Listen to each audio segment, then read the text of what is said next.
Well, good morning, Bakersfield, surrounding communities, and everybody watching online on YouTube, Twitch, and Facebook Live. This is the Early Bird Special right here on KGEO Sports Talk, 101.1 FM, 12:30 a.m. I'm Chris Burdick. That's Sparky. Sparky, good morning. Good morning. Let them know what they're in for, my friend. Excuse me. Uh-oh. Puberty, man. The second puberty when you turn 40. Well. It's a whole different animal, but yeah. Do things drop this time too? Even Sorry. Well it's a little played. too easy. Well It's a little played. too easy. What are they in for? They are in for a lot. We're going to talk, NFL, of course. We're going to talk about, Joe Brady. He came out, talked about, taking over as the head coach. He'll talk about all sorts of stuff. Plus, we can talk LeBron. We could talk, it's the day before Royal Rumble, which is my all-time favorite PLE in the WWE. And we'll be joined by our boy back from Hawaii, Chris Flail at 8 o'clock, followed by Kyle Pittser at 8:30. So we're going to have a big wrestling hour, as Pittser texted me last night and said he does have the information about fantasy wrestling. So we'll hear about that, plus much more. You can call or text in anytime, 661-842-2000. I was thinking about it yesterday too, Spark. Should we call in KG? Yeah. Should we see if KG's available? Yeah. KG, if you're listening, text me. Let me know if you're available this morning. I'll give him a call here at the first break, see if he can jump in as well. Might as well. Let's make this a whole wrestling day. Why not? This is the most exciting PLE. I've been up since 2:30 this morning, so I'm good to go with wrestling. You and me both, my friend.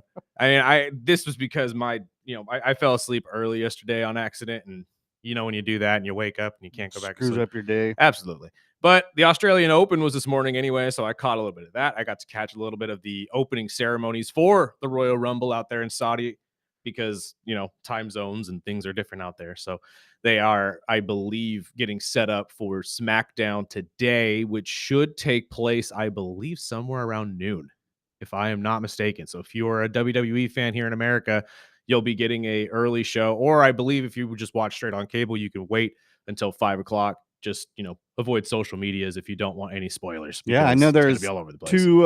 I know there's a bunch of appearances, but I know there's 2 scheduled matches tonight on SmackDown with Matt Cardona taking on Trick Williams and Damian Priest against Solo, which should be a hell of a match. Love Matt Cardona. I cannot wait to watch this one. I need a resurgence from the indie god here. And he is so good to watch. Really? Trust me. I don't get it. You're going to get it. I know at first, because again, just trust a brother here, Sparky. I try to give him props just because I love Chelsea. Yes.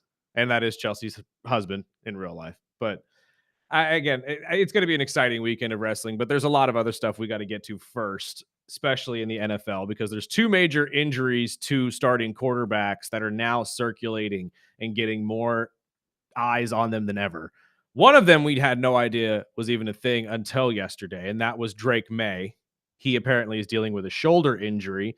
The team's not very worried about it. Coach Vrabel came out in his presser and said he's not worried about it at all. We'll get to that audio in a second. But the one I want to start with is the beef out there in Denver. Sean Payton and Bo Nix. This all started with the injury, obviously, to Bo Nix in that game against Buffalo. We have talked about it a couple times this week. And from what we understand, or at least from what Coach Payton has shared with all of us, is the guy had an ankle condition that stretches back even so far as to his high school years. So let's start with that audio real quick, because this is, I think, a pivotal part of all of this. This is Sean Payton at the presser explaining to the media what he knows and what the doctors told him about his quarterback and his injury. Is there any concern that Bo has had several ankle surgeries? No, I think what was found, though, what was a condition that was like predisposed right at that, they always find a little bit more when they go in, and it wasn't a matter of if, it was a matter of when. So it wasn't, because when you look at the play and you're trying to evaluate it, he said, the doctor, operating surgeon, said that this was going to happen sooner than later. So that seems pretty traditional to me. That is kind of how things trickle down in terms of information being given to the media. Your guy gets hurt, he goes to the doctor tells the head coach what happened, the head coach tells the media, and everybody's hunky-dory. We kind of move on, right? Well, Bo Nix apparently is not happy with the fact that Sean Payton is going to the media and sharing that he had a ankle condition. In fact, he's even going as far as to denying that he even has the ankle condition. So let's hear from Bo Nix, who shared this with a radio station, if I'm not mistaken. And he's just refuting pretty much everything his head coach said. Nothing predisposed, nothing that was there originally. I might have gotten confused. Didn't have any predisposed issues. Man, my ankles were feeling really good. I don't think he really should share how many surgeries I've had in the past, to be honest with you, but because I don't, he doesn't really even know that. But I think it's going to be good, to get back, get to work, start from ground zero, work from the bottom up, get back to training. And nothing really that concerns me, nothing that scares me going forward, like injury prone or anything. This is one of those just inconvenient football plays. And, I'm excited already to get back to work and can't necessarily avoid anything in the future, but I feel really good that my body's going to be in good shape.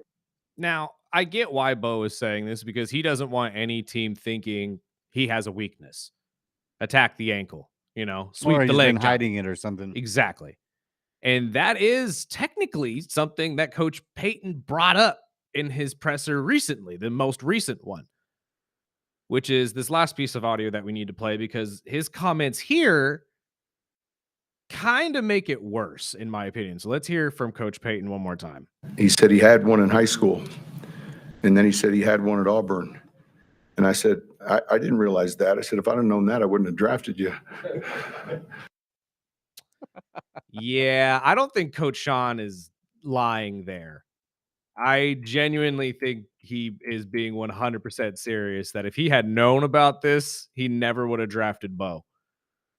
And that tells me that Bo most likely hid it during the draft process until after they drafted him. And then they figured out, wait, what's up with this ankle? Exactly. Why do we have a extensive history of you getting procedures on your ankles? Why are we getting all these doctor or medical records?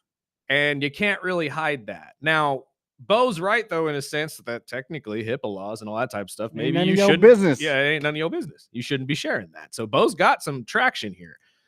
But again, this may just be the media chalking this up a little bit too much. Maybe they aren't really that angry at each other. But it sounds like it. It sounds like there's some interior beef that might be growing here between the two.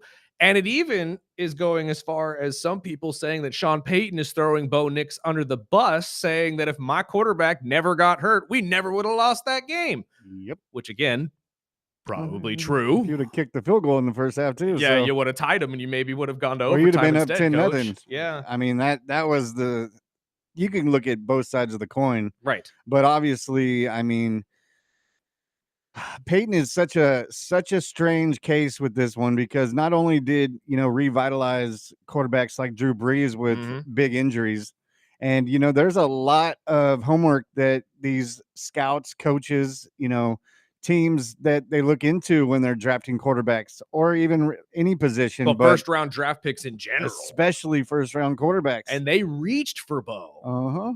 They went out of their way to go get Bo. So that's why I think that Bo hid this at first. But again, it's more to me that these two are clearly at ends about this. Bo's not happy that Sean's throwing his business out there, which again, I guess that's right. But you're also in the world of sports here, bud, and you're the starting quarterback for a franchise. This is kind of how things go. The doctor tells the coach tells the media shares to the people. That's how these things trickle down. So you can't really get mad about people sharing your business like that. And it could have been worse timing. Yeah, that's true. I mean, if it was week 3 and it was just he was kneeling and hurt himself, but this was a big, huge playoff game. And that, I think, is what Coach Payton's getting at is with the seasons getting longer and longer and longer, how am I going to be able to trust that you're going to be able to be there when we get to the Super Bowl? Because if this is a condition that's going to cause more issues down the line, you're going to get hurt more often than we realize. But again, Bo is denying that there's any condition at all or that there was anything there to begin with. I don't, and again, It's definitely there now. Yeah. And this is going to be a talking point going into next year, unfortunately, is how these two are going to be able to get back on track. And honestly, we all, I think, are or at least avoiding the fact here that Sean Payton is an offensive minded coach, and his offense this year was very inconsistent. And he fired the offensive coordinator instead of taking responsibility for it himself. So the likelihood that he is doing the same thing to Bo right now, very likely. I don't trust Sean Payton, never have, never will. Obviously, being a Falcons fan, there's a little bit of a biases there. But after Bountygate, Yeah, he's always been a little sleazy to me. a little bit. And especially since he never even really took responsibility for that. Yeah. They just slapped the blame on him and suspended him. Yeah, same when a lot of it went to Greg Williams. Yes. So that's why I'm saying, like, Sean has a history of just diverting a lot of blame. Shady character. Very much so. So maybe that's what all this is going to be. But we got a text message here from Tommy Gunn in the chat saying Broncos are dysfunctional and I'm here for it. Go Raiders. That is a very good thing for you Raider fans and for you Charger fans out there. And maybe even you Chief fans who are hoping and praying Patrick Mahomes can get it back and working next year, because the now first place Denver Broncos, You start with the offseason with some little controversy. they're lopping each other's heads off. And I venture to say, okay, they're Coach Payton, could you have done it with Jarrett? Hell no. We all saw that. I will never see that. So this entire story is very interesting. I'm going to keep a very close eye on this. I'm not going to lie. I don't think they're going to be stirring the pot any. This is probably one of those things that gets settled behind closed doors between the two of them and the GM and the owner. But at the end of all of this, Sean Payton throwing out, well, if I would have known this, I never would have drafted him in the first place. It's like Dawson over here, little Seriously? Beavis and Butthead. We just a little off topic because this reminded me. I was listening to Drake Toll this morning, and keeping it in Denver and the crazy weather that we got. There's a lot of insiders trying to push for domed stadiums so Don't to do get it. away with it. Don't do it. Number two is, how do you feel with taking away that part of football? I don't like it. I personally don't like it either, but I also agree when it comes to turf and grass. Yes. And that they're trying to throw that in the same conversation and said, well, Okay. if this team has always played on turf, then why would you mess with that? That's That's fine. taking it away from it. Here's the thing, though. The turf and grass thing has been proven that turf is not as good on athletes as originally believed, and we definitely need to move off of it. But if weather and the affecting of the grass is part of this, I understand. There's an answer for this now, though. Atlanta has done it. Multiple other teams have done it. Retractable roof. Boom. I know it's a little more money. I realize that. But all of you have the cash to get it done. Let's be honest here. Everybody gets what they want. When you're not playing football and you have to upkeep on the grass, just cover it up. So what's the difference? Again, you open it up when games are being played. And then that way you still get the weather element. Like in Chicago.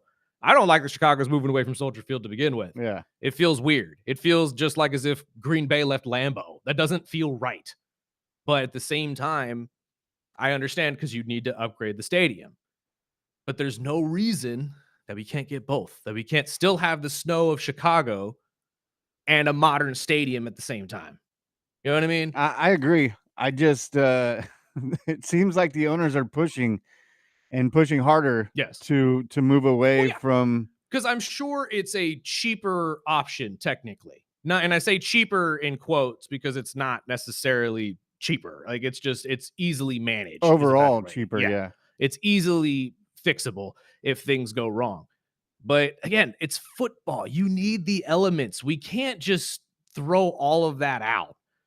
I mean, can anybody imagine playoff football in Foxborough without snow? Come on, man. That's not football. It's again, I get it. I get everybody's moving more towards a modern game, but we can have both. Well, it goes back to like the rivalries. I mean, everybody, my personal, I'm a Dolphins fan, so I look forward to having to play these early division games when it's hot as hell in Miami and they put them right in the sun. But we also know in December, we're probably going to have to play in Foxborough, Buffalo, and the Meadowlands. Right. I mean, it's just part of the rivalry. And getting over that temperature, getting over that part of the game is part of it too. We were talking about it when it came to the Rams going to Chicago. Was Matthew Stafford and Devontae Adams and all these other players going to be able to play in the cold? Well, here's the thing. They may not play there anymore, but they started their careers in that climate and they know how to go about playing in it, or at least getting ready to play in it. That's part of football as well. So taking away that element, it honestly takes away a little bit of a competitive edge and a little bit of that edge for home field advantage, in my opinion. When you're talking about places like Lambeau or Chicago or Exactly. Detroit, If like, you're going to do that, away. why don't you just have 6-7 different locations and just play? Honestly, I genuinely believe I think if your team is building a new stadium, everybody should probably go with retractable roofs now, just to have the option. Now, if your team wants to play in it, great. If your team doesn't want to play in it, great. But at least we have the option, because there are certain games that just call for it, and you got to get over And it. that's when they started allowing the retractable roofs, is when they put the rule in is it's either open or it's closed. Yes. But whatever kickoff is, if it's closed, then you keep it closed. If it's open, you can't keep open it it open. halfway through the game. I agree with that. Which I agree 100%. 100%. That's the one I really like. But have the option, have the ability to open it up. Atlanta doesn't always have closed games. Sometimes they open it up in there. And honestly, it brings a nice feel to it. You get the breeze, you get the outdoor feeling. Everybody's still inside, covered from the elements. And when there's a massive storm going over you, you have the option to close yourself off from it. It is a no-brainer to me. We're in a modern society. Let's just get everybody a retractable roof now and move on from this conversation. And when it comes to turf and grass, let's get rid of turf. Let's get back to a grass that everybody can agree on, or at least 2 or 3 different grasses that everybody can agree on. And let's get back to some healthy played football. And the NFL can find a grass that they all agree on and make it a sponsor. And that is the plan. They'll make money off of it. We reported that a while ago, that the plan is that they already have a set list of turfs and grasses that they are sending to every team, and every team has to abide by that by a certain year, because everybody is getting a new stadium by, I believe it was 2032 or something of that nature. It's supposed to be in the next 6 years. Everyone's going to be a new stadium. So everybody has to abide by these new turf or grass laws. And that works for me, because honestly, it should be how it is for everybody. The NBA doesn't allow other teams to just pick random woods and make courts out of it. There's a select amount of woods you can choose from. Same with baseball. Like, why is this even a conversation? Let's take a break. We'll get into the other injury that we talked about earlier. The Patriots and Coach Vrabel are talking about their starting quarterback, Drake May, with a shoulder injury. They're not that worried about it, but I have a little bit of a suspicion here that this might be a little bit of just a little facade, a little bit of a false hope, if you will. We'll get into that on the other side. This is the Early Bird Special right here on KGEO Sports Talk.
Welcome back.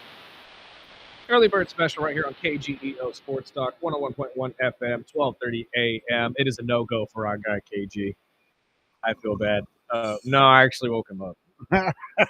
I woke him up, and I feel bad now. What happened? So I called during the break. He didn't pick up at first, so I knew. I was like, he's asleep. I was about to hang up, and then he picks up. He's like, hello. I'm like, oh, God, I just woke you up, didn't I? He's like, yeah, Hey, what's that's up? a good friend. I'm like, oh, and that's what I felt. I was like, dude, I am so sorry. Go back to sleep. Yeah, this isn't that serious. I just wanted to see if you want to jump on the show like in 10, 15 minutes. But he's like, yeah, no, I'm going to have to pass on that. I was DJing last night. I was like, I'm sorry. Is a busy guy. And speaking of, I mean, this is a busy weekend. Yes, it is. We got Russell Peters, who performed last night, but he'll perform tonight. I believe he has 2 shows tonight, 2 shows tomorrow at the Well.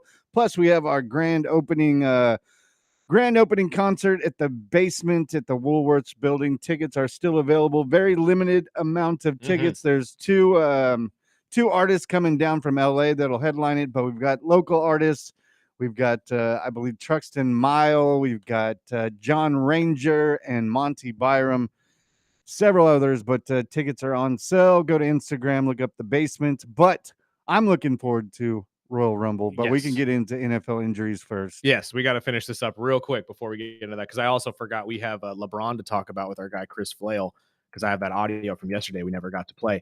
And also, if you're just driving around, want to listen to some basketball, you can hear it right here on KGEO Sports Talk this weekend, as number 13 BYU takes on number 14 Kansas on Saturday at 11:45, and then at 3:15 Kentucky will be headed to Arkansas, number 15 in the country. Then on Sunday, you've got number 23 Alabama headed to Florida at 9:45. Florida currently 19th in the nation, as well as college basketball heats up. But let's get into this this entire story, I should say, about Coach Vrabel and Drake May and all this injury nonsense that I'm calling it, because it is nonsense. I'm calling shenanigans, Sparky. I think this is classic Patriots football, and I will explain why. We just heard Tuesday, probably, that Drake May has a shoulder injury that he sustained in the last game after Hufanga had hit him on a run, and he was dinged up after that, but he played through it. Obviously, they didn't have to throw the ball, so it wasn't that big of a deal, and it is on his throwing shoulder, which is a concern. But Coach Vrabel came out yesterday in a press conference and said he's not concerned at all. Let's hear from Coach Vrabel. Drake was officially listed with a shoulder injury on the report yesterday. Can you share if that was something he was dealing with previously re-aggravated? No, because then he would have been listed on the injury report. What is your level of concern? Not much. I try not to have a whole lot of concern. I just want to try to prepare the football team and make sure that everybody's ready and that we all have a plan, and not to surprise anybody, and make sure that our guys are focusing on the first and second down plan. I know that's we've tried to map out the week here or week and a half and not look at the end of it, but focus on what we can do today. Try to learn our opponent and be ready for first and second down. Now, obviously, you heard both sides of that. One, that Drake May definitely sustained this injury, I apologize, in the AFC Championship game against the Denver Broncos. And 2, that he is not concerned that this injury is going to be keeping Drake out of the Super Bowl, and that all he is focusing on is getting them ready for the Super Bowl. I'm going to skip Adam Schefter, because all Schefter is really explaining is how this injury took place and what this really means for the Denver Broncos going forward if he doesn't play. But Orlovsky said something right afterwards that had me scratching my head, Sparky, because he made a very valid point. In this Super Bowl, Drake May would have to play literally his best game of his career to win this game. So let's hear from Dan and his explanation of why that is and just what he believes Drake has to do in order for them to pull off a Super Bowl win. Reality is New England is ahead of schedule. They are.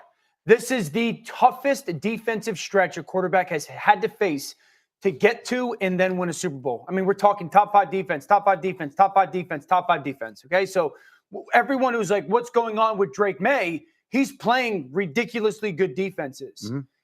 The number one thing he'll have to be is precise. To play well against this defense in Seattle, he will have to be precise. He was in the regular season. He has not been in the postseason, health or not. He'll need his best game. He's not wrong. This has been a really rough stretch, but he has played really, really, really good defenses, and the Seahawks are no different. That's honestly why, if you did make the MVP a whole postseason plus award, you'd have to give it to Drake. Because not only did Drake May come into the regular season and dazzle everybody, but the postseason, he beat 4 of the best defenses if he beats the Seattle Seahawks. But that's why I think that all of this is kind of a ruse. Because of what Dan just said there. He would have to be precise. He would have to be perfect, pretty much, to beat this Seattle defense, Sparky. So do you think this is kind of a red herring that Vrabel kind of maybe learned from Bill Belichick in his time with him, that sometimes if you tell a defense that one of your guys is banged up, they won't prepare as hard for this guy to be at his 100% best? Do you think that that might be on the table? Because that is something that I can see coming. That's what New England's always done. Exactly. I mean, they've always had, 65 players on the injury report. I mean, leading up to games. I'm sure it's a little strategy put to it. But, I mean, I personally think as long as Drake May plays basic offense and lets the running backs do what they've been doing all playoffs, as well as hope that the defense can step up and put more of the weight on Darnold, kind of what everybody is, what kind of Sam Darnold are we going to get? And I really think it is definitely a strategy to kind of throw out, hint of maybe May's not 100%. Maybe they should worry about this or that. But I think Vrabel knows what he's doing. I think so too. And that's why I really do think that this is just fugazi. This is all a facade. This is all just a little bit of a game of checkers here, or chess, whatever game he's playing compared to the other team. Because at this point, I'm just looking at it saying, okay, he got hit hard by Hufanga on a run and his shoulder's messed up. Natural. I'm pretty sure that happens to every quarterback that plays against somebody that's a hard-hitting safety. But how serious is his injury really? And why is it even being talked about?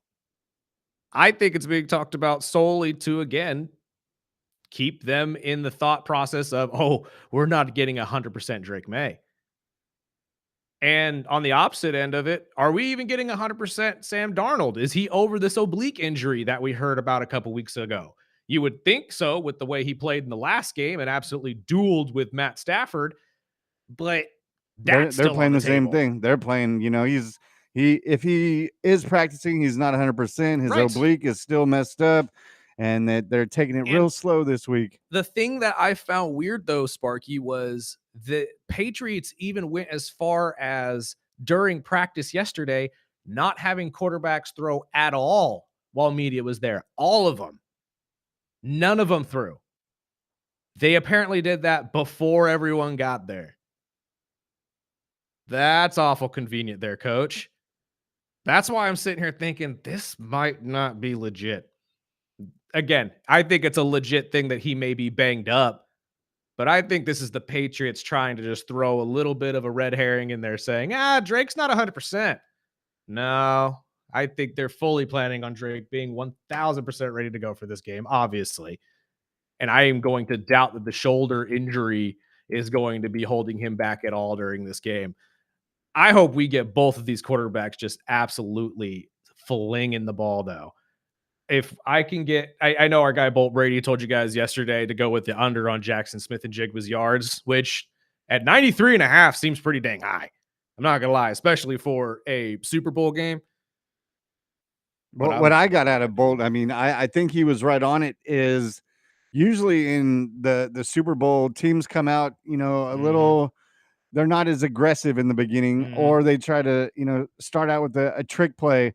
But, in past Super Bowls, you never know with these crazy. I mean, we could start off with a kick return like we saw with the Seahawks before earlier in the playoffs. Or was that Jacoby Jones and his kick return? A trick play or something, and both of these coaches are young in their coaching careers. So I wouldn't doubt if there's some some trick plays, some, something that we're not expecting. Vrabel kind of feels like that kind of coach to me too, that he would come out and look at McDaniels and say, hey, chalk up like Statue of Liberty Let's do a or flea flicker. Flea flicker. Exactly. And just beat them that way at first, just to take a little bit of a quick shot in the gut and see Keep how them on they their react. toes.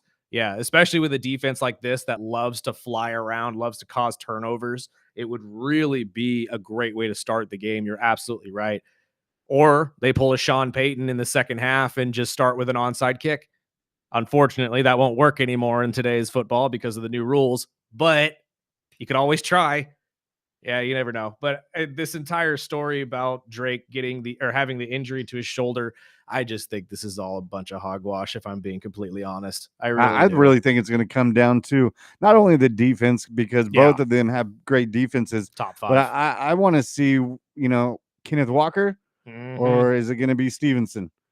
Or is it going to be Hendrickson? Which we haven't really seen in the playoffs. Or not Hendrickson, Henderson. I'm sorry. But I mean, Stevenson the last 3 weeks has been he's been the workhorse, the game changer. Absolutely. And again, I think that's why I said coming into the playoffs a couple weeks ago that you need a solid run game in order to be successful in the playoffs. Because if you have a power runner like a Stevenson or a Derrick Henry or even a Tyler Algier, if you're Atlanta, and you're demoralizing teams like Bill Cowher likes to call it, you just take the will away from a team when they know you're running it and you know you're running it and you still are successful.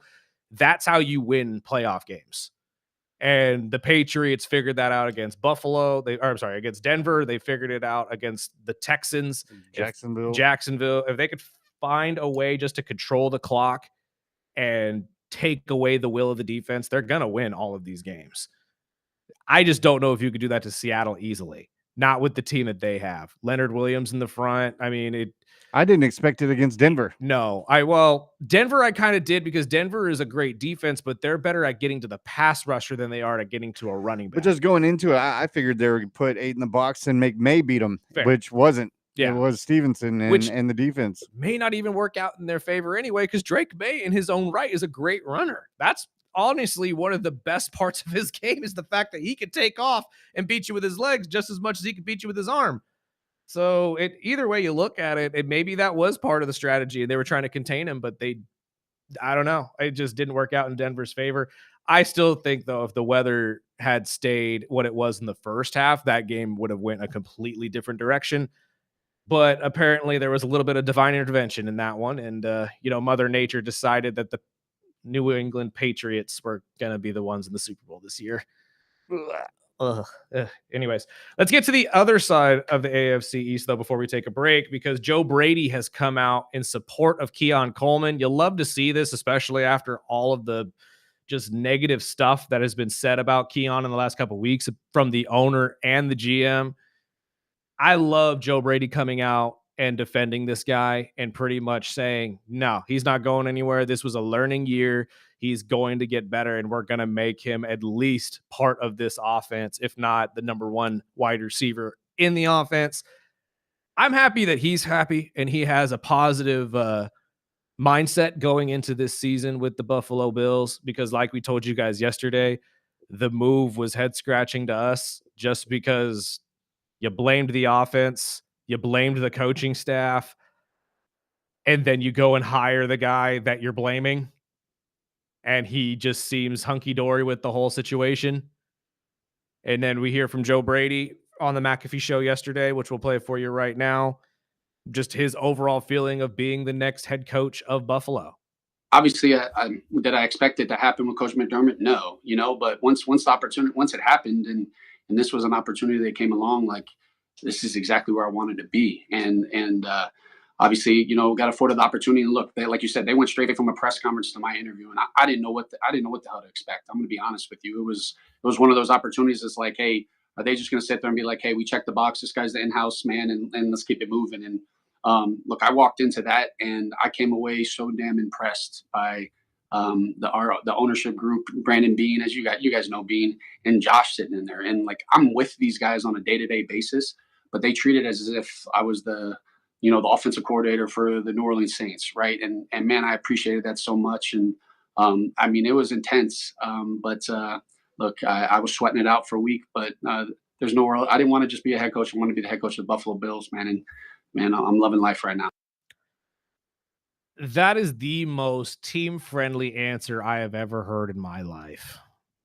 Again, not saying Joe Brady's not a good coach. Very happy that he got an opportunity to be a head coach, and the fact that he doesn't have to go anywhere, good for him and his family. But come on, Joe. They treated me like I was the offensive coordinator for the New Orleans Saints. No, they didn't. You did an interview, and a week later they said, yeah, Joe, you're the head coach. Stop it. Stop acting like they treated you like they treated any other coach. No, they did not. They may have interviewed you like any other head coach, and it wasn't a buddy-buddy team meeting like it usually is. But let's be honest. You were more than likely the top on their list to keep around, and they decided, well, we're not going to get Tomlin. We're not going to get Harbaugh. We're not going to get Gruden. Is Joe still available? Yeah, get Joe before he leaves. Get Joe before the Rangers call, please. Get Joe before Arizona calls, please. Let's be honest about it, at least. Now, I'm glad that he's the head coach, and I'm glad that he's at least supporting the staff or the players that are there. And hopefully, like Sparky said yesterday, we get a resurgence out of Keon Coleman. Although now I don't want to see it for the Buffalo Bills. I want to see him go and play maybe even for someone like the Jets, or a team that plays Buffalo twice a year, and he absolutely spanks that secondary. That's what I want to see, especially after Terry Pagula has lost his ever-loving mind. But what do you think if about I was this? Keon, I'd be like, I'm out of here. Right. You guys are talking about me way too much, and to really expect him to be a big piece of that offense would be a shock. Honestly. But personally, I mean, it made me laugh because a lot of this offseason we're trying to figure out, which one is a dumpster fire, which is the ownership that is not what we expected. I mean, Buffalo over, since their beginning, they've been a mediocre team that has had flashes of, greatness, but they couldn't finish. And when I saw all this talk with whether it was the GM or the owner, and then them to turn around, because when the owner was first talking, I was for sure they're going to look elsewhere. They're going to get either a veteran that has a Super Bowl ring that could come in and they can use that card saying, okay, well, McDermott couldn't get us to the big game. This guy has been there. This is what is going to be the future of the Bills. But to, sit there for the first week and bash of the offense and fire a defensive-minded coach and then turn around and bring back the guy that was playing or making the offensive plays, which is just foolish. But my next question is, who are they going to bring in as the new defensive coordinator? Because that's been the rumors out in Buffalo that the defensive coordinator is out and they're going to go in a different direction. Wouldn't surprise me. I'm just scratching my head. I'm like time is ticking, dude. That's what I'm saying. A lot of these teams are waiting a little too long. I realize Buffalo's in the playoffs, so you have to wait until you're out of the playoffs in order to make a lot of these moves. But there's not a lot of great choices out there outside of maybe taking a chance on somebody and just reaching out to one of these guys as, past defense coordinators or something of that nature. I'm not sure exactly who's at the top of the list for that type of a job. Maybe they reach out to somebody who's, in college. We did see a college move recently. I think Western Michigan's coach will be coming up and being a coordinator for, oh gosh, who was it for? I can't remember. Was it the Eagles? Was that the Eagles' choice? Was that the Eagles' choice for their offensive coordinator? I know it was just hired. It was announced yesterday. Here somewhere. I have it in here somewhere. I know I had that story. I was going to bounce it off Flail because that was one of the things. But yeah, I believe it is. I think it was the because that was the argument. No, they actually, I believe, brought in the quarterback coach from Green Bay. Chargers defensive coordinator. That's right. Is the one who took from Western Michigan. So, I mean, maybe they dip into the college pool and find one of these up and coming guys and give him an opportunity too. But I agree with you. There's not a lot of big names, at least, that are willing to move from one team to another. You're not going to get a Brian Flores to go and take a defensive coordinator job at a different team. So I agree. It's just kind of head scratching with all of this. But with the firing of McDermott, you kind of knew that the coordinator, at least one of the coordinators, because they were going to hold on to Joe Brady if they could, were going to be on the way out. I am not sure why they're blaming the defense, but they are. Let's take a break real quick. On the other side, I have an interesting story here before we get to our guests of the day. I was a former youth football coach, and a survey was done recently that is pretty much I shouldn't say putting blame. A lot of coaches and referees are walking away from youth sports recently, and it's becoming a big issue. And everybody's been trying to figure out what the cause of that is. Well, this survey has a pretty good idea, and I'm not going to lie to you, I kind of agree with it. So I'll let you know what the survey says on the other side. This is the early bird special right here on KGEO Sports Talk.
One of these days,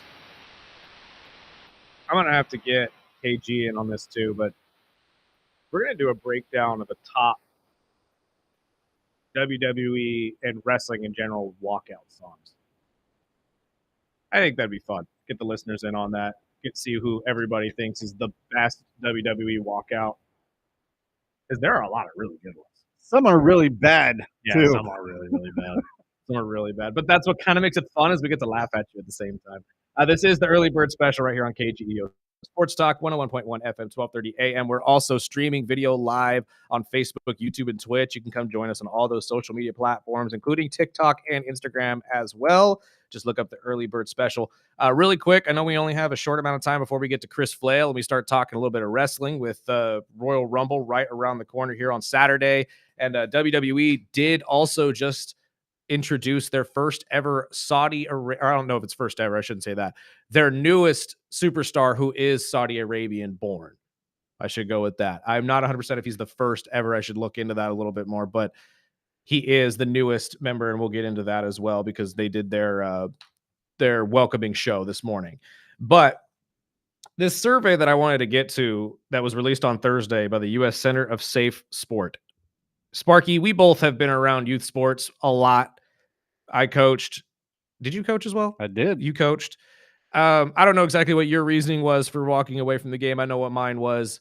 Majority work-based because my schedule is just so busy. And that is one of the reasons a lot of people said retirement. Some people said that just discrimination or stuff within their organizations was what led them to walk away.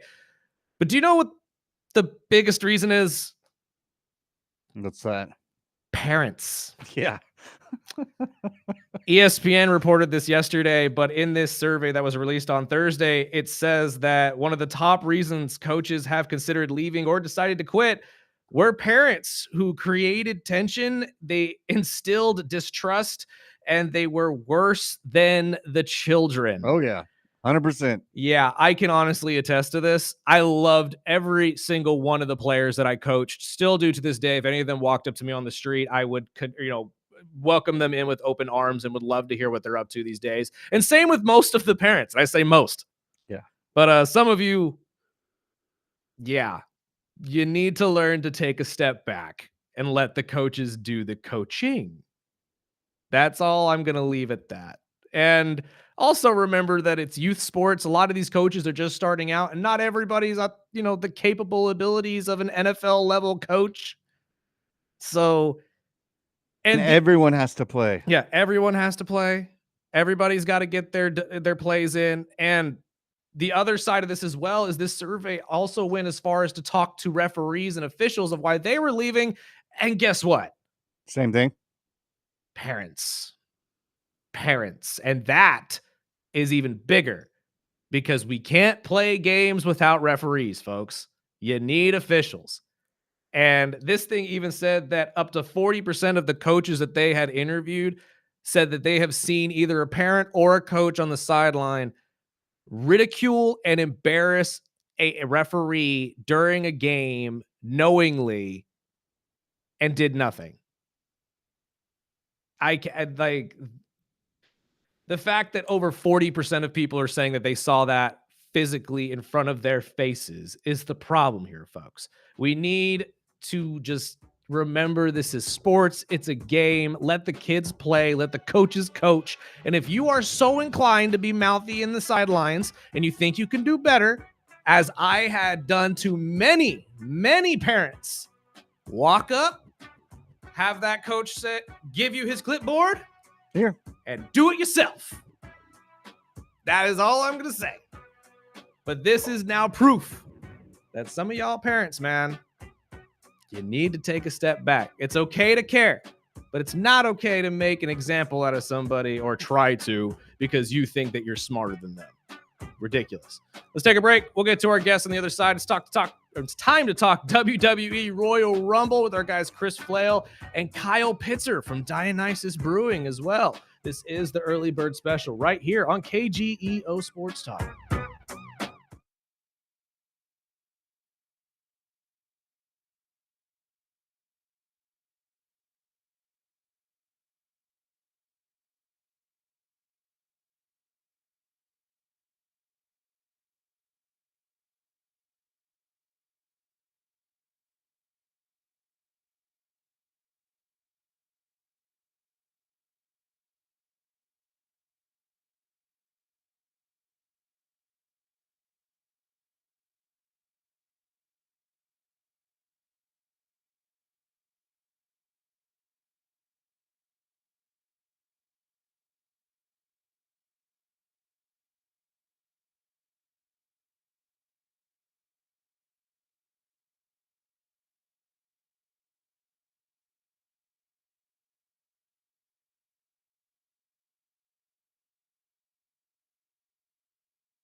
Welcome back.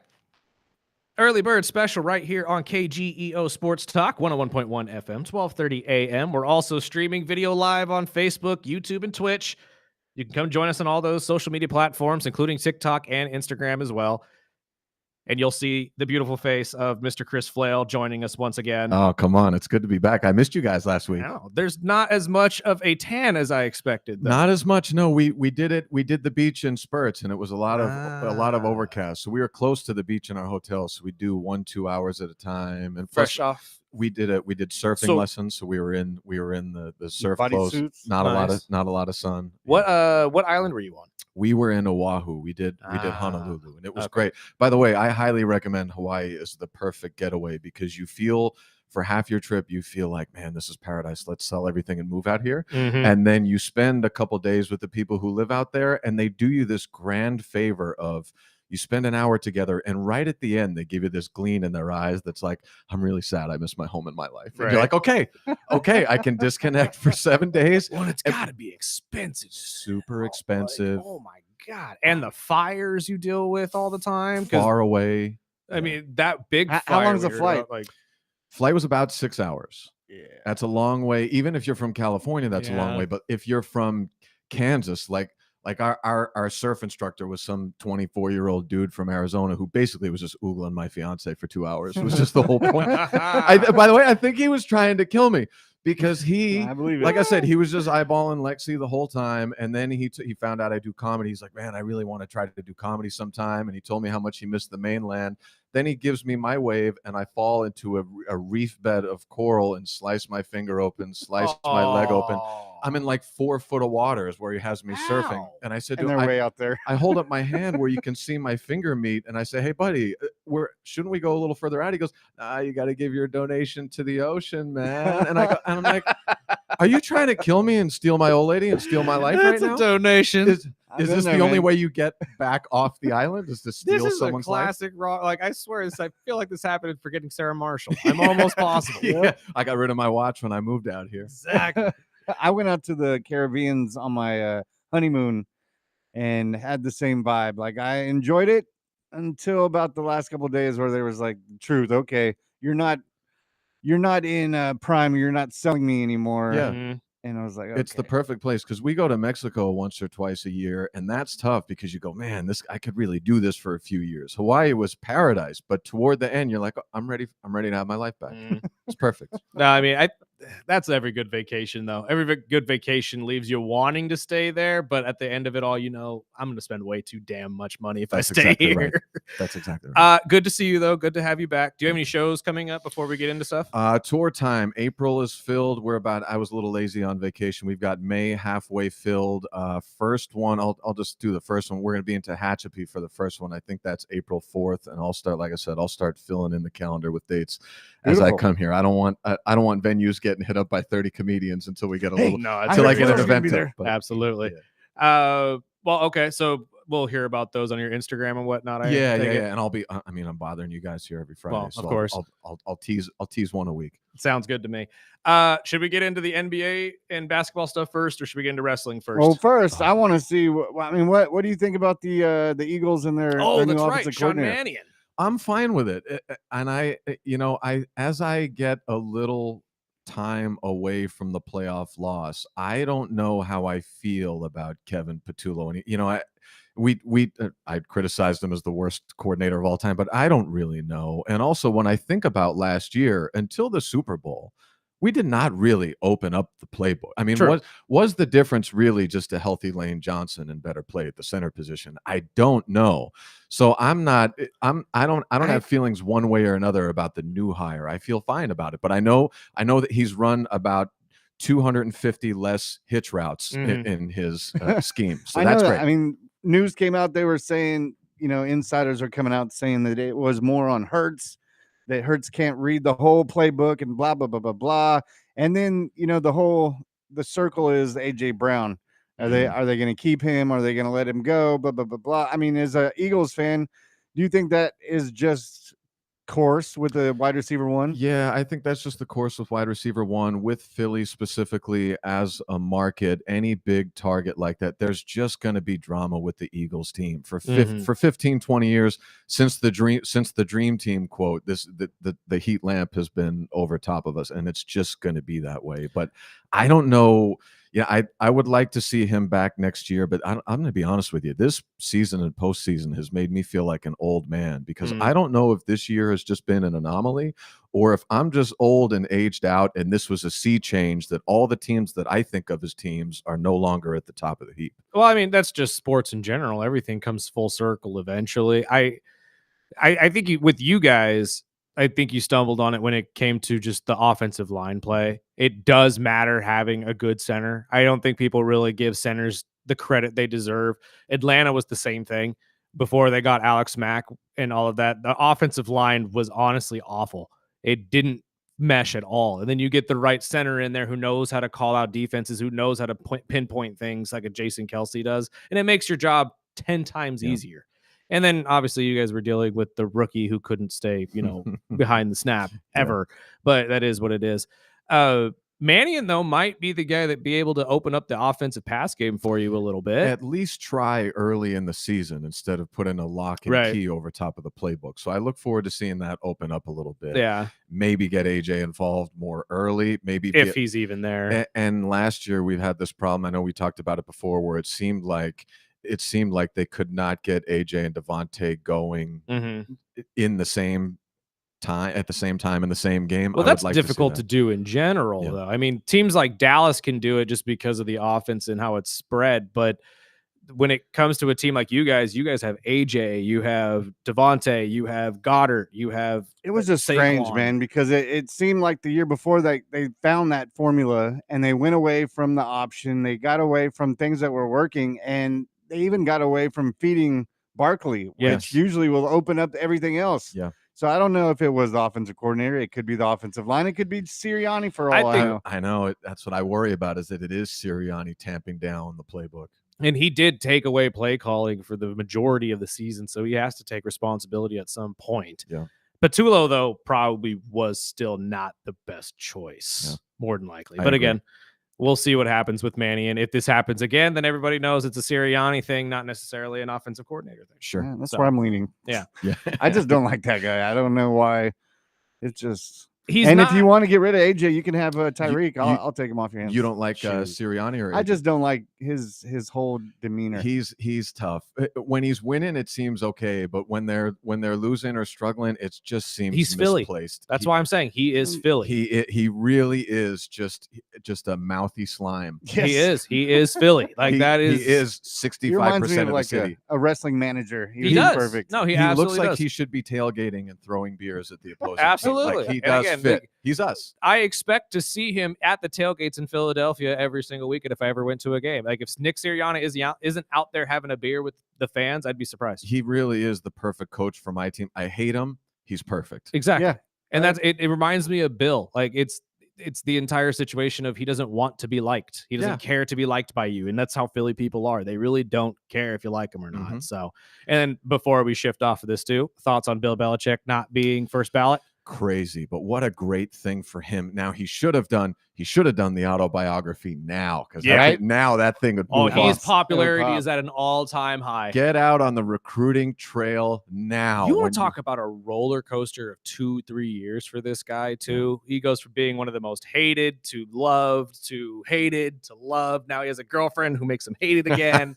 It's just the wildest career. It really is. But do you think that do you think he should have been in first ballot? Oh yeah, I easily first ballot Hall of Famer. I mean, if any coach ever gets to be first ballot Hall of Famer, and that's the argument everyone's saying. He's the coach. See, I think that, I mean, it's not the NFL Hall of Fame, it's the Pro Football Hall of Fame, and I think a couple of those voters, it could be, there's rumors that it's, rivalry guys that are voting and they just never liked him, but I personally think that it would be silly for him to get in now and then come back to the NFL and finally pass Shula and all this. I'm like, and then get in again. yeah, I don't understand. But that big has hoo-hoo. happened though. To be fair, Yeah, but there's so many Hall of Fame coaches that aren't in the Hall of Fame. right. All right, I should specify. It hasn't happened with a coach getting into the Hall of Fame and then coming back and coaching again, but it has happened that some person has gotten in multiple times. Well, ever since this story came out, they started to list players and coaches that aren't in. I'm like, well, this is just horrible. Yeah. I've always felt the NFL Hall of Fame should get over itself a little bit. Right. It takes it'd be more like the basketball Hall of Fame. You know, I think you've got like Dwight Howard in there. Like you've got if you were a heavy college player, they consider all of that and are more inclusive, which makes sense to me. Over the history of time, it all shakes out as to which room in the Hall of Fame you're in. And like we were saying yesterday, I think it's one of those things that the people that are voting need to be changed out. I don't think it should be the same people, and it should go with age. You know, we have these 70, 80-year-olds voting that have these grudges, and I'm like, maybe you should watch, let the people vote and let maybe have JJ a Watt portion. take over Yeah, for maybe some have a people. portion of players, a portion of fans, and a portion of sports writers. They should post them on Twitter, pictures of them like Royal Rumble entrants. That's what people are saying, though. We need an actual list of who these people are that are voting so we know, because it's really only the big names that you know, like Tony Dungy. Yeah. But just because we know Tony Dungy's in that room doesn't mean that everybody else is qualified to be in the room as well. Which, by the way, this is so us right now, and why I love you boys, is we are 11 minutes into the segment right now talking about NFL that started with should we play basketball or wrestling? Yeah. And No, I recommend we play basketball, because as soon as we move to wrestling, Anyways, that's it for basketball. So real quick, let's shift over to that, since we've all gotten our grievances out about Belichick again.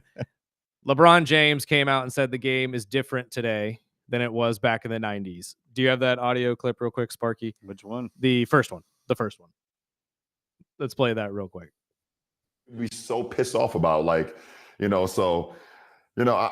some point, like you said, there'd be a conversation that'd be brought up again, and hopefully we can kind of figure it out and get to a better place about it, because the game is different. Like I want people to understand, and our fans to understand, that playing 82 games in the 80s and 90s is not the same as playing 82 games in the 2020s. It's just not. The way we play, the level of pace, the level of the speed that we're playing at, it's a different game now. He's not wrong. Yeah, because they shoot 53 pointers. True. But I have actual notes on this, and I'm trying to find them. I can't find it. It's probably in my backpack. But he's not wrong, because technically the pace of the game has been tremendously faster than it was in the 90s. But if you go back further than that, they're actually slower than they were in the 80s, and the 70s, and the 60s. And the 60s went as high as 120 possessions a game, whereas today it's around 100. They used to whip that ball around back in the day. Absolutely. And I know the game's rules were different back then, and obviously three-pointers weren't a thing until well later, but still, what are your thoughts on this? Do you think that this is just further excuses from LeBron? Make it sound like, hey, we should do it. Talked about this before, is the one thing you cannot control is how people speak about you when you're gone. Yes. You cannot control how your legacy is carried. And I've said this about LeBron before. You got to know when to hold them. You got to know when to fold them. You got to know when to walk away. You got to know when to run. He has blown through the first three. He was the king of the league up until about 3 years ago. He was the champion of player empowerment. He was on the path of chasing Jordan in titles. He's been the best player in the world for 17 years, but he squeezed the juice out of the league and held it hostage on his own behalf for 3 or 4 years too long. And I think now he's looking at the end of the runway and realizing he is more than likely not going to have a path to own a team the way Jordan does, because he's not going to be beloved the way that Jordan was when he left, because of how he has burned bridges on his way out of nearly every city, including this one. So I think he's pouring everything now into some image repair. I don't think he wanted to retire this year, but it looks like he's going to. And I think he's now focusing on plowing everything he can into his legacy so that he can use that to build back. And I almost feel a little sad when I watch him now, because I think he can see it slipping away because he held on to this for too long. So I found my notes real quick. The 60s, it was over 120 possessions a game, still in the 40 to 48 minute range. 70s, it was 105 to 110. 80s, it goes down to 100. 90s went down as low as 93 possessions. And then in the 2010s, we're still in the 90s, and it's gone up since from there. And all of those But- other decades, you could get elbowed in the throat if you made 3 layups in a row. And that's the other thing that he brought up, because this conversation was on his podcast, and he was talking to Tyrese Halliburton about injuries in the game and long-term injuries. And he was bringing up the fact that, we don't have to play the audio, but he was bringing up the fact that a high ankle sprain back in the 90s would have been a 4 to 6, whereas a high ankle sprain these days, they're like, meh, get over it, kid, get on the court kind of a thing. Well, and the reason he has to control this narrative is because of his recent history, in my opinion. Because it's like, if you're LeBron, you've been playing for 22 years. Why would you say anything about why today's? You're the only player that has played in today's era, the previous era, and the era. So you get to say, I could have played in Jordan's era because I kind of did. I could play in Kobe's era and dominate because I did. I can play in this era and dominate because I kind of did. But he's spent the last 5 years siphoning everything off of young talent so they don't revere him the way they revered Kobe. True, but that's also why I think he is speaking out, because he is that guy who has played through that, and who else could actually step up and say these things? Sure, you know what I mean. Like, I just miss Kobe. I just miss Kobe. Oh yeah, I think I miss Kobe Kobe would too. put him right in his place real quick. Speaking of which, I am so disappointed in myself, but we didn't even talk about the anniversary of Kobe and Gigi's passing that just passed not too long ago too. I try looked not at to it announce. And I was like, I know, I but try not to celebrate. I'm not the dates of celebrating it, but passing. it's more of just like recognizing the situation. But yes, I also miss Kobe. I also miss the mentality that Kobe had. But again, comparing Kobe to LeBron in that area, it's just apples and oranges. But also, he was a steward and ambassador to the game as he was He really did the, hey, you guys take it and have it after this, and came back and supported, heavy support in person of the WNBA. Like, he really became a champion of the product instead of a champion of himself carrying the product. And if LeBron does that for the next 4 to 6 months, his next 5 years of remembrance, I think, will be a lot different than if he just does what he's been doing. But see, I like you. I don't think this is his last year. I think he comes back for 24, because there is something in my head that tells me there's no way LeBron went through his career watching Paul Pierce get a retirement tour. I mean, watch all these other guys get retirement tours, and he doesn't get the same treatment. There is no way he lets that pass. I would think the exact same thing, but my sneaky suspicion is that the league is done, and the league is going, this is the year, buddy. This is the song. So dance all you can. The patch and stuff. I saw the same thing after the Cavs game. I was like, this is really going to be it. And I'm not going to dig in too far, but do you remember when Peyton Manning retired? Like the 3 or 4 weeks before he announced he was going to retire after that season, things got really wild in the news for him. True. This documentary of like, hey, what are these packages showing up at your house and all this stuff? And he's like, okay, what happened when you were at Tennessee? All right, I'm done. True. I really have a feeling the way that this season has gone, I feel like we've seen some of those hints coming out of news releases that the NBA has. It seems like the NBA has said, look, we are done using our protective shield for you to squeeze all the juice out of us for whatever it is that you want. If you stick around next year, you're not going to be protected by this shield. There's going to be a lot of stuff coming out about you. I would agree to that if they had a true heir to take over as the face, but I don't think they do, or at least not somebody that they feel comfortable enough to hand over the league to. I do agree with that, but I think they see the writing on the wall of like, hey, we got Luka to Los Angeles. We have SGA now as contending for a multi-time champion. And if you would just get out of here, we could have the next you. I think personally, just as an NBA fan, a basketball fan, I think he lost that face of the league years ago.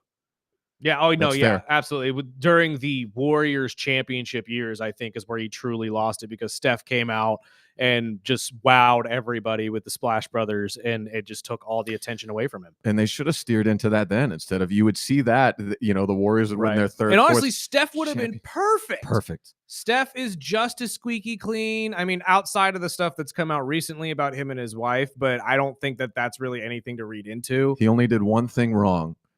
Not sign with Nike. Yeah, true. That's the only thing. He stuck around with wasn't he Under Armour for a while? Those goofy dad shoes. Yeah, and now he has his own brand. Which, speaking of his own brand, did you two see who has his own brand now? Bronny. Oh, get out of here. Bronny has his own Wow. brand. Big baller brand Bronny. 2.0. No, it's Nike. He's got his own, or I don't know if there's his own Nike shoe, but he has his own logo on the back of his Nike. Run slower, jump lower, have a famous daddy. Nike. Oh, calm down. Oh, wait, is that my alarm? Is that the Rumble? My alarm is this, and it's fantastic. Well, it's actually not this. Believe it or not, it's the video of Braun Breaker's initial entrance to the main roster. Yeah. And it's the old song and stuff, but yeah, Braun Breaker has absolutely won me over with all of this. I think I was wrapping my head around it, Sparky. He's my favorite to win it. He's my favorite to win the Rumble this weekend. Can't wait to see who gets speared. This truly is the best event. It's my favorite. By the way, more things should be decided Royal Rumble style. Right. We're going to be working on a little skit when I get home about this. Oh, nice. Yeah. I mean, think about it. Job interviews. If you came in here for this radio job and instead of singing your way into the seat to just throw 29 other radio analysts over a top rope, please line them up. There'd be a lot of them, though, that'll be really rough to get over that top rope. I'm not going to lie. That's what there'll be a lot of them. I'm sitting there like, I don't know if I can. That's exactly weight or ego. Both. The head is just as heavy, my friend. Yeah, you'd have to trick them over the top rope. Well, before we get into it, who's your picks? Do you think? I don't know who it's going to be, but my thing is, I think we have two belt holders on the men's side that they're not planning to get rid of for a little while. So I think we're going to have one of those weird, obscure years where, to keep us guessing, somebody wins the Royal Rumble that we're like, what? Like a Kit Wilson. Yeah. Oh my God. That type. And I think that would be cool. Wilson. I think that would be cool to throw the most toxic man, have him throw Brock Lesnar out. The most toxic man. How about that? Oh my God, I didn't even think about would be fantastic. And did both of you see actually the comments by Seth Rollins taking a little bit of a jab at Brock Lesnar for the way he came out so Brock, in order to announce that he was going to the Royal Rumble, just decided he was going to FaceTime Pat McAfee during the Pat McAfee show do it that way, and not FaceTime into the show where he's actually blown up on the screen and all that. No. He called Pat's phone directly and had Pat hold it up to the microphone like this and do it that way. And Seth was taking shots saying that's probably the most Brock Lesnar way to do it ever, just because of this laziness. He's like, he doesn't even want to leave the farm out there in Saskatchewan or Saskatoon or wherever he's at. At least he didn't text it to him. We know those get out of hand when Brock's on a text thread. So So who do you actually think is going to win all of this, though? Do you think it's going to be Kit, or are you going to? I think it's going to be Kit or somebody like Kit, like an obscure, like a Joe Hendry, like somebody that will look back and go, well, that didn't really amount to nothing. Right. But it's I think it would be a good move to keep us guessing, to throw us off the scent, and especially because I don't think CM Punk or Drew McIntyre are going to drop the belts in any time in the near future. No, I mean I think they have plans for both of these guys to go for a while, especially now that CM Punk is the cover athlete for the next video game. And I don't know if there's any, like, the favorite part for me when it comes to Royal Rumble is the stories that get built within it. Yeah. The guys who get knocked out and hate each other afterwards and stuff like that. And this is going to be an interesting year because I believe this is the first year we're going to be getting Roman, Brock, Cody, and all of these like massive names. Well, possibly Seth back in this too. We saw that a little bit last year, but I mean, we saw the 6 men left at last year's Rumble, which was Seth, Roman, Jay, John Cena, LA Knight, and Logan. Yep. This year, it could be nothing but megastars as the final 5. Do we know if Jimmy's going to be in this Rumble? I do not believe he is. Because that would be fun to have a Jimmy and Jay part 2. That could make things really interesting. I thought that's what they were building up for a while, but I think Jimmy's... I'm pretty sure the baby's going to be coming pretty soon. My other hopeful prediction is I hope Chris Jericho comes back tonight. Well, that's one of the big names that I think is going to be at the end. But not for the Rumble. I hope he comes back to interfere in the AJ Styles Gunter match to keep Gunter from beating AJ Styles so that he can be the one to retire AJ Styles. And then they can have a retirement year-long tour feud together. Rekindle that old AJ That's Styles Jericho interesting. feud. I would didn't love that. think about that. Because I don't want Jericho to come back for the Rumble, because if he comes back, he's going over the top. Yeah. And it doesn't make sense to go, hey, this is a big thing. And then 4 minutes later But- go, not that big If of a thing. Kit Wilson could win it, I think he could win it though. Oh, 100%. That's But fair. I personally think AJ made his decision. You think he's year. gone? I think he's done. I don't think they end it this early I though. think Like, he's so. Same. I mean, what too I've heard early. from his camp is that he called it. He wanted to end it at the Rumble. He didn't want to last until Really? WrestleMania. That's just what I've read. And even in the women's division, what do you think? Well, the hardest thing is going to be to figure out who's in the ring. There's going to be 30 Power Rangers just fighting each other. Yeah, Actually, that's going to be the biggest I'm issue. I'm gonna have to going stand with 3 inches Bianca. away from my TV screen to figure out who's even in there. I like Bianca and I like Liv, so I'm thinking one of the two. I'm gonna go Nia Jax. I'd like to see Nia Jax or is Raquel in this year? Probably. Raquel will most like. Well, I don't know because she already has a title match lined up on Monday, so Yeah. maybe she isn't. I don't know. I would expect them to throw her in there just maybe to be a helper for Roxanne and Liv and getting them far because both of those two are huge pops right now. But I doubt she wins if she is in there. Yeah, that's the women's side is going to be another Big fun one to sexy. see if any rivalries is- break up. Raquel is winning me over. About If they time, don't give man. her I a love singles her. push, I'm going to be very shocked. I think she's taking the title She's soon. great on the mic. She's doing fantastic. I think we're going to get. That's why, honestly, who was it? Sparky, was it KG who said Liv Morgan's going to win, or Yeah. somebody said that Liv was going to win? And I've been trying to wrap my head around that, but I think it makes a lot of sense Wow. because Liv is traditionally the one that comes down to second in these things. I think that's And what they were setting her up for is to Yeah. win the Rumble. it seems to me that would be the best storyline to go about it. Is Raquel has a match against Stephanie on Monday. Liv is on the sideline watching. Something happens where Liv ruins it for Raquel.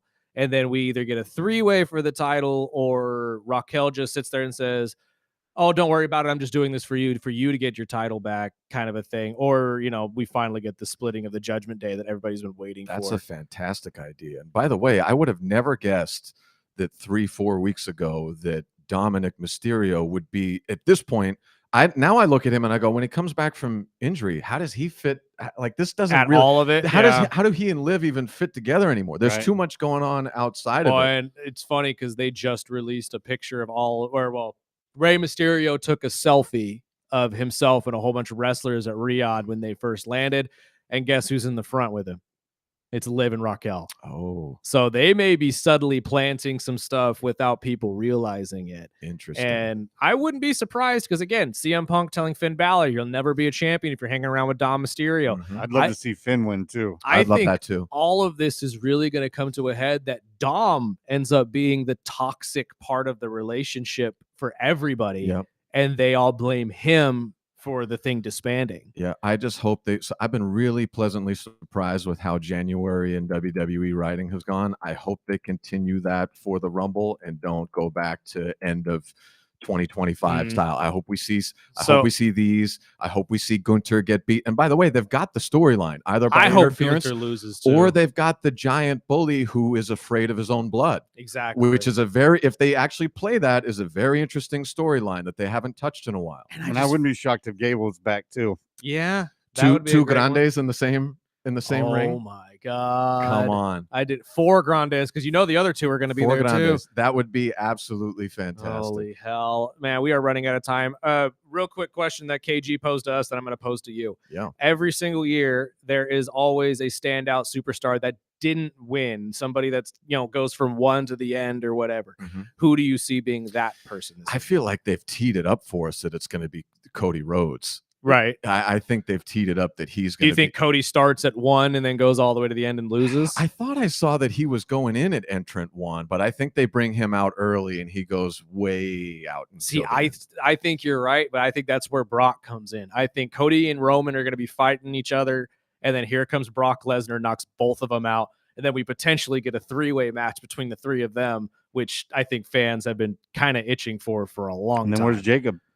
That's the other question, because that's the other story that I wanted to get to today too. Is Rikishi is already talking smack about the course. return. Not to mention, we almost certainly have Obafemi Yep. jumping into the fray That's what here? I'm saying. This year's Rumble is going to be nuts, dude. Yeah. It has not been this deep in years. I've made this point, but I don't think you're going to see a lot of the mid card guys. I don't think you're going to see the Otises and the Taizawas and the maybe even the Kit Bravo Wilson. and Kit Wilsons. I don't know. Like, I think there are so many big names on the men's roster now that it's almost impossible to really not have a full class of just superstars. So I don't know. It's Well, gonna be a last weird question year. before we wrap up. So I'm guessing by you saying that you think the titles aren't moving for a while. So I'm guessing you think Sammy loses. Yes, I think Thank you. I think Sammy Sammy loses loses. outright or by some sort of interference. I don't care if he loses by rain out, to be honest with you. I don't care if a water main busts. I like the guy, but just keep him in mid card. Yeah, where I I agree. feel like he belongs, where we can love him. Let him have his Saudi Sammy moment. See, that's my and thing. then The go minute home. you give him that belt, it's gonna be like Jay. It's like, what do we do now? Yeah. Like, what do we cheer for now? You won. Yeah, Like, he there's has- no continuing this story. at He's all. reached his limit, and they already gave him the consolation belt 3 months ago, and we all saw it was like, okay, let's move on. And from then they it. decided, okay, let's give it to the NXT kids and let them play with it for a little It while. doesn't make sense. He can sell plenty of Funko dolls where he's at right now, or whatever merchandise he's moving. Just leave him there, please. Well, and he's the perfect wrestler for the Saudi Arabian area. And they did announce the Saudi Arabian addition to the roster as well. I cannot remember his name, but by Monday, we'll know exactly who that is, and I'll be able to share a little bit more for you. But my friend, we have run out of time. It seems like Kyle Pittser will be coming in next. Thank you so much for your time, my friend. We will talk to you next week. Always a pleasure. Thank you, boys. Let's take a break. We'll get into more wrestling on the other side. This is the Early Bird Special right here on KGEO Sports Talk.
telling you, Sparky, this man will not be retiring this weekend. I think he's done. I need one more TNA championship match out of AJ Styles before he retires. Well, they could do that. I'm just talking about WWE. I think he's done. That's fair. But I can't believe Why would he Gunther is be going to be fighting Gunther? retiring everybody from my damn childhood. He needs to leave my boys alone, okay? He's the legend killer now. But 2.0. see, that's not fair, okay? I grew up a millennial. I grew up literally in the midst of the John Cena, AJ Styles, TNA. Is John leaving WWE, going to TNA and joining AJ and all that type of stuff? And then it turned and AJ came to WWE and I'm like, and I'm sorry. I am a wrestling fan of, 20 plus years just crying on the radio right now. I apologize. Welcome back. This is the Early Bird Special right here on KGEO Sports Talk, 101.1 FM, 1230 AM. The voice you heard in here as well is the one and only Kyle Pittser, owner, operator of Dionysus Brewing, friend of the show. Good to see you, my friend. How we doing? Oh, I'm well. How are you? Good, man. Good. Fantastic. I hear that the fantasy wrestling season just came to an end. It ends this Saturday. On Saturday? The Rumble is the last day for points for your leagues. And then starting Monday on Raw is the new season. And that season will conclude at WrestleMania. Okay. I know we talked about this and we were going to get this out there, but who are the top wrestlers right now? All right. For everybody who are we curious. could probably guess this. So the top fantasy wrestler was Gunther with 113 points. God. And then Rhea was the next one at 95. So okay. That will be my first round draft pick, by the way. Just letting y'all know that. Oh, dude, Rhea, you got to think appearances, promos, interferences. She's mommy, dog. Title matches, defenses. That's where your points are going to be Don't at. get better than mommy. No, it really doesn't. I think from here to WrestleMania, though, I think it'll be probably Liv. Yeah, that's a good point. That she's going to get a hell of a push. She's winning the Rumble in my eyes. I think so. It's either that or Bianca. You know what? Bianca's a good one because she's been out since last year WrestleMania. Yeah, they need somebody dealing for Jade. with the injury and all of that. Yeah, but I think you brought up the point. Liv has gotten like second or third the last 2 years. So this might be the year they finally go, all right, this is your chance to win it. And I do like the story he was talking about with Raquel. It just kind of fits.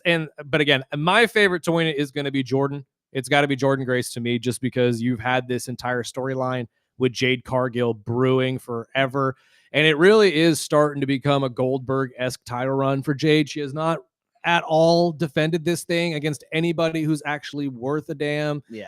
And she really is just title in name only at this point. I mean, it's the same way she was in AEW too, where she just stomped out everyone. It's a crime to her because it makes her career look worse. And she's a fantastic athlete. Yeah, she is. So I don't understand why we can't get people to just go up against her. I don't get it. Classic booking, I guess. And I get that SmackDown's women roster is riddled with injuries. Yeah, no, that's fair. Tiffy is rumored to be coming back this weekend. I've heard she's early too. Yes, I've heard that. I've heard a lot of different names pop out. Michin, Zoe Stark, who has been working to get back, but Zoe is on the long track. They don't know if she's going to be back yet or not. I mean, her injury was pretty crazy, brutal. So there's possibilities for a lot of this, but outside of what B-Fab, like who do they really have? And I hate saying it that way because I love B-Fab, but B-Fab's a mid-carder. She's not going to be B-Fab. She's a great athlete too, but they have no desire to push her, unfortunately. And that's why I think we get Jordan Grace winning the Rumble, because that would make it easier for SmackDown to set up this rivalry for Mania. Yeah.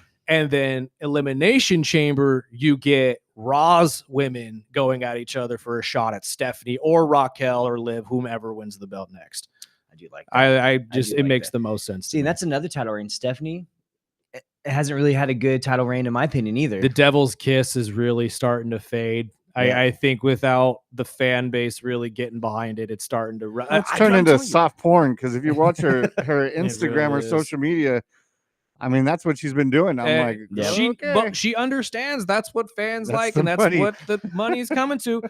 But again, this is why I think WWE is kind of failing a little bit, though, is you're missing a massive opportunity here to have Stephanie and Raquel on AAA. Yeah.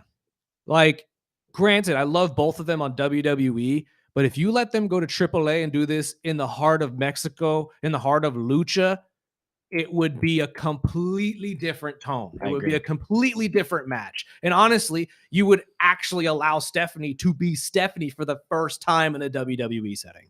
Because for people who don't understand, AAA, New Japan, AEW, they are more traditionally physical based products that are based around more the wrestling than the story. WWE is very story driven. So they don't really care if you're able to do a whole bunch of different counters and crazy moves in the Flying ring. all over the place. They want you to be safe so they can build stories around you and keep you going longer. Yep. But it's just a missed opportunity to me. Yeah, and I mean, I like that they're building the Raquel and Stephanie. Yeah. I just hope they don't drop that ball because I mean, Raquel, she's had This could be a great rivalry. dude. Raquel in NXT was a beast. Mhm. Like her character, her gimmick, like everything. Like Mhm. she was like Her the and Shayna Rhea. Baszler, you know, like unstoppable. Mhm. Her and Rhea going at each other in NXT was legendary. Yeah, and then when she moved up to the main roster, she kind of got soft. I guess her character was a little soft. They did kind of throw her into the tag team division for too long, and then she had the oh god, what is she?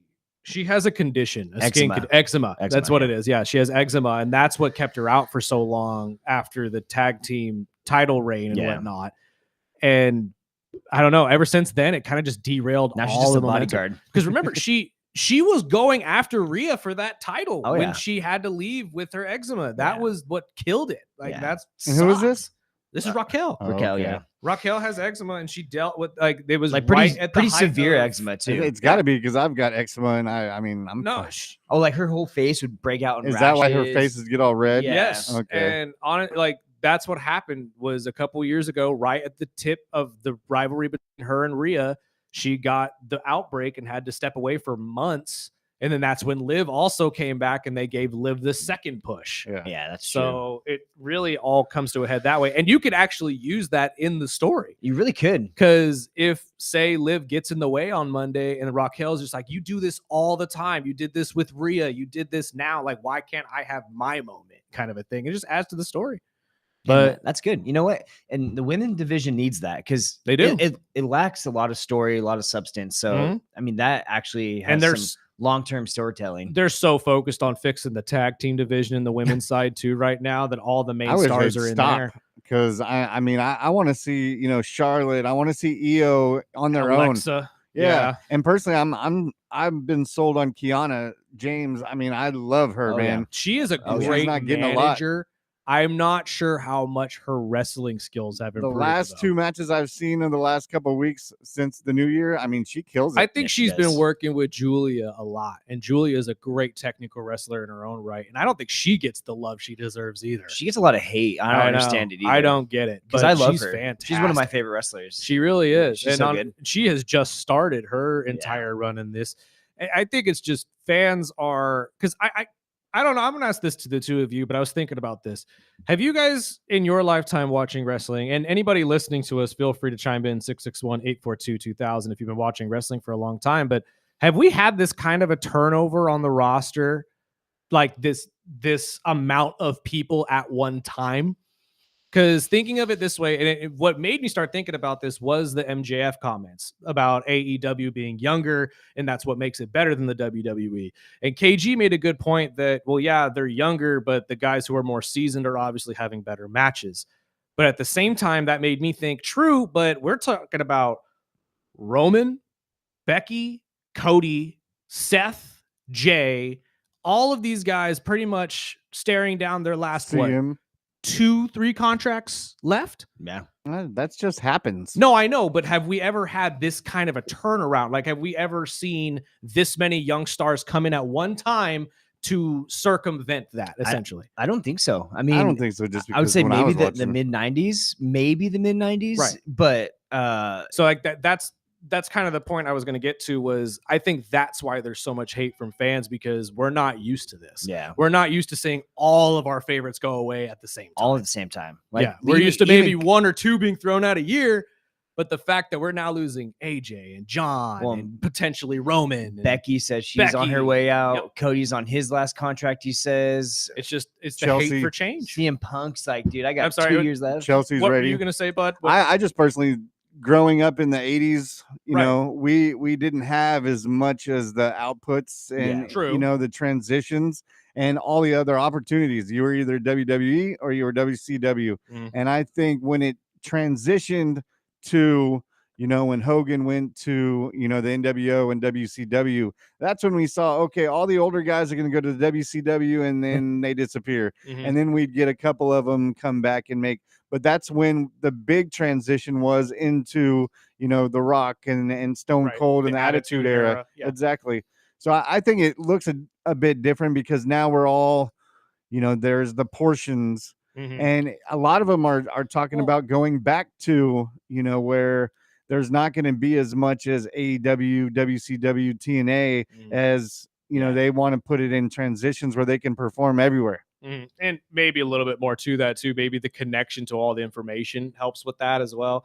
Maybe it's just the fans are now so connected to the product more than ever that All the maybe we dirt see it sheets too and much. everything. Yeah, I open like my Facebook and it's like dirt sheet, dirt Right. sheet. I'm like, okay, I don't need to see all that, but it's there. Yeah, and it's like, what do you believe at the same time too? Because some stuff gets thrown out there on purpose to throw people off, and it's a weird way, or it's a weird thing to navigate. I mean, we got to think eventually, right? MJF will be the face of WWE. Oh yeah, more than will likely. be the face. Him of and WWE. Dom. Yeah, because And- eventually he is going to leave AEW. I don't care Yes. how much money Tony Khan has. But that's kind of adding to the point, though. I mean, and Tommaso Ciampa going over to AEW this week kind of adds to it as well. It's more of the turnover is so frequent and so quick. Like it angers fans because it's like 1 minute, 2-3 years ago, the mid card was what Maxine Dupree, Natalia, like all of these bigger known names, and now it's the new ones that they're really trying to shove down your throat. The Julias, the Kiana Jameses, they have to do that because they have to protect their assets because there will literally be a day where all these old guys and all these like vintage women wrestlers are gone, and then we have to rely on these younger talents. Absolutely. So, I think Chris Jericho is coming back. He's about to retire. It's like all these people are going to fade away. Do you think that WWE is going to become the retirement tour area? Like this is where all the big wrestling guys are going to come just to get their own retirement storyline? I mean, I'll give AJ Styles credit. He didn't want all the attention, right? He's like, hey, I'm done at Royal Rumble. Bye. See ya. Whereas like a guy like John Cena, I think he deserves it. Well, AJ deserves it too. Yeah, but like I feel like his persona doesn't need that. He doesn't need to be that flashy guy, He doesn't need to have, I have 13 days left. You better come see me. So you're with me? You think it's over this weekend? I think it's over. Yeah. Yeah. I think honestly, he's done with WWE. I think he still wrestles outside WWE. You think he goes to TNA for a short amount of time? I think he goes AEW. I don't know why. Really? I think he's already put in trademarks for his names, right? I think he's gonna just test the waters out and not like, hey, I'll come and wrestle for you, Tony Khan, but I'm not gonna sign a contract. Well, and it would be the best possible chance for him to get a shot at a world championship again, would be to go to somewhere like TNA or AEW. Because AEW would blow up. He would. Oh, putting him next to guys like Samoa Joe and MJF and Swerve would be amazing. Just the name alone. He honestly fits that roster very well. He does. Because it still has like an indie feel to it. Yeah. It still somewhat feels like I'm watching an independent wrestling thing. Like it's for some reason, it just hasn't reached that level to me yet. But you're absolutely right. It still kind of gives me that TNA scrappy kind of feel, which he absolutely thrives in. And I think, he could go to TNA. I don't know if TNA has the money to. Yeah, that's a good point too. To have him on a run. I mean, I could be wrong. He might throw him a discount. He might just do the home count. Do them all? Exactly. Yeah. Or just do them both? Yeah. True. Well, I mean, that's true. What do you think? What do you think? Who's the winners first? So I got a dark horse here. Maybe it's not a dark horse to you guys, but LA Knight, I think, wins the Rumble. He is coming back this weekend. From what I understand. He has, dude, that guy has been screwed over countless times. And I love LA Knight. He's a trooper, and I think he deserves it. He's 42 years old. Like, he's not getting any younger. Yep. You have a perfect opportunity for him to carry the mantle for the next 4 or 5 years. Let's put a title on him, or at least a title match. And then I think Liv Morgan wins. I mean, the crowd loves her. I mean, it's hard not to love her.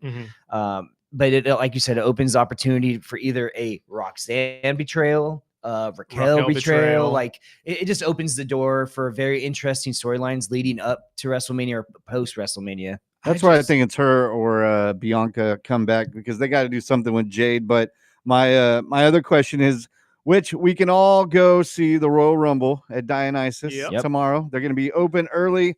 The Rumble starts at 11. Are you starting right at 11? No, so we'll be open at 10 o'clock. Sweet. Yeah, and so we're doing actually Royal Rumble bingo. Ooh. So I'm making some bingo cards that will be used for both men and women's. And, if you get bingo, you get a $25 gift card. So is it faces or is it more of numbers? It's things that happen within the Rumble.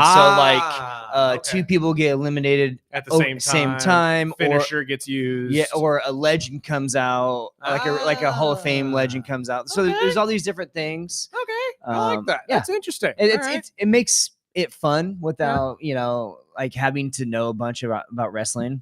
Yeah, food? That's absolutely fair. Food, drinks, what we got? We won't have food. The food trucks won't show up till like probably 1. Okay. But we'll have drinks. We got 4 beer slushies. We got watermelon, blue raz, mango, and spicy dill pickle. Nice. And we have 5 fresh IPAs that I just kegged yesterday. So nice. Everything's super fresh right now. And my last question, I know you've got a cool story you could kind of share, because now you can actually just announce, hey, I'm streaming the WWE show. Yes. So we went through a little dispute, but I actually have the official license to show WWE events. Oh, do you really? Yeah. So we can actually promote it. We can have a million TVs and show it without getting in any trouble. Not like we didn't get in trouble with WWE, but we are fully licensed to show all WWE events through Johan Promotions. So how does that work? Yeah. So it's $100 a month, and just another way to get exactly. It's a commercial license, and you can show it on as many TVs with sounds as you want. That's not bad either. $100 a month. They say it's the most commercial friendly package there is compared to like UFC, which I think is like $700. Well, that's what I was going to be. My next question is, because of TKO, is this a combination thing where you get to do all UFC too, or is it just WWE? Just WWE. You got an extra $700. Yeah, right. Wow, Jeez really? Louise. Yeah, but I mean, we have done a few UFC events, right? And honestly, it gets pretty packed out, so I could see the $700 being worth it. No, UFC has a very devout following, Yeah. and honestly, everybody will go to a bar to watch With it. the price that you can pay to watch it at home. Yeah. Oh, actually, it's on Paramount Plus now. It's like $7 or $8. Yeah, but some of them are like, I think the big ones you still have to pay for. Oh, which do you are really? like $60-$70 a month. I paid $8, and I thought he stopped that. But yeah, I know that's what Dana came out after the last one. He said, all that we're paying, just relax. Right. Yeah, No 100%. kidding. And honestly, it like you said, it's just whatever they can do to get more money out of the consumer. Dionysus tomorrow. Yes, sir. Absolutely, sir. Thank Bingo. you so much for Royal joining Rumble us. bingo, man. That's and awesome. Also, look out on our social media platforms. We're going to set up one of the fantasy wrestling groups here in a bit. I think we're going to do our draft on Sunday. Yeah, Sunday. We'll figure out a time. Yeah. So we'll look out or follow our social media, Instagram, TikTok, Facebook, all of that, YouTube. We'll send out the message. We'll send out the link if you guys want to join in on this fantasy wrestling season with us here at the Early Bird Special. Sir, we always appreciate Thank you guys. Thank Appreciate you. it. We got to get out of here for the weekend. Enjoy yourselves. Be safe. Be smart. All that type of good stuff. We'll talk to you guys on. I might be live from Santa Clara. Who knows?